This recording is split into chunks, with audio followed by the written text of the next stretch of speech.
Okay, mechanics question 1. A train moving along the track, accelerating, constant velocity, and then decelerating. Okay, we've done this question before, so it should have been quite straightforward for you.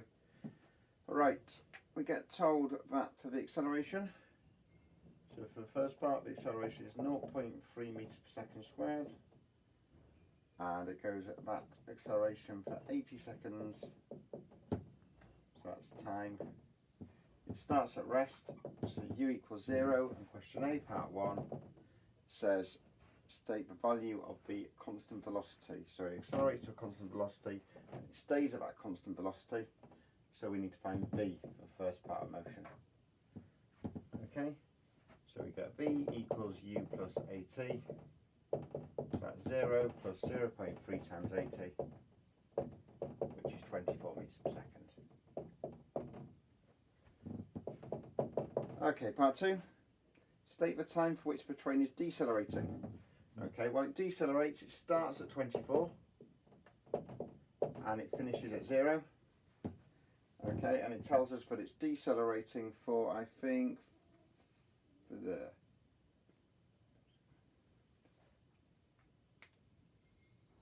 model of a train, constant. And, sorry, the deceleration is minus 0.5 meters per second squared. It's getting carried away. Okay, and we want the time. So again, it's v equals u plus at. So 0 equals 24 minus 0.5 times t. Okay, so we get 0.5 t equals 24, so t equals 48 seconds. Okay. Part 3 is sketch the velocity time graph. There's only one mark available for this, so it's quite a basic one, but generally the more you put on the better. T, V, so we accelerate up to 24, constant velocity, and then the deceleration is 0.5, whereas the acceleration is 0.3. It's going to be a steeper line down than the line up was. Okay. I put a thing on here saying that that was 80. Okay, I put on here saying that's time t, and I just put on here that's t plus 48. But you didn't get marks for those, and mark was mainly just for the shape of a graph. Okay, right, part B, using a model, find the total time taken by the train to get from A to B. It tells you that it's travelled 4,800 metres. So its area under the graph is 4,800.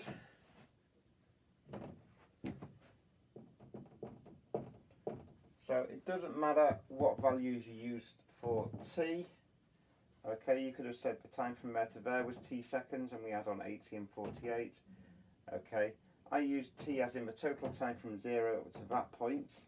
Okay, so the full length of that bit of the trapezium is t plus 48. Full length of this bit is t minus 80.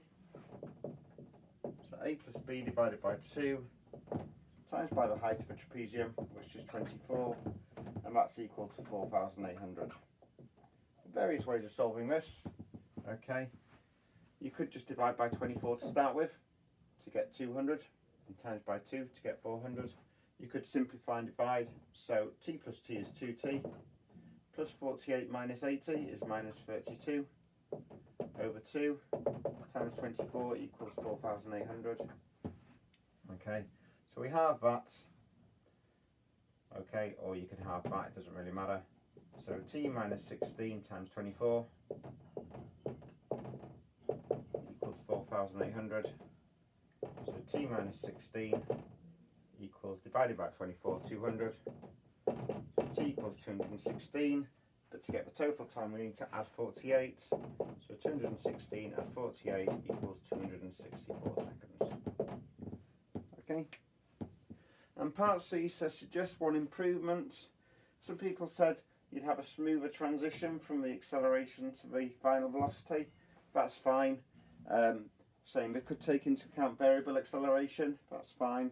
You could say that the acceleration would likely decrease as the speed of the train increases. That's fine as well. Something to say the acceleration wouldn't be constant the whole way, so you wouldn't get a straight line followed by a straight line.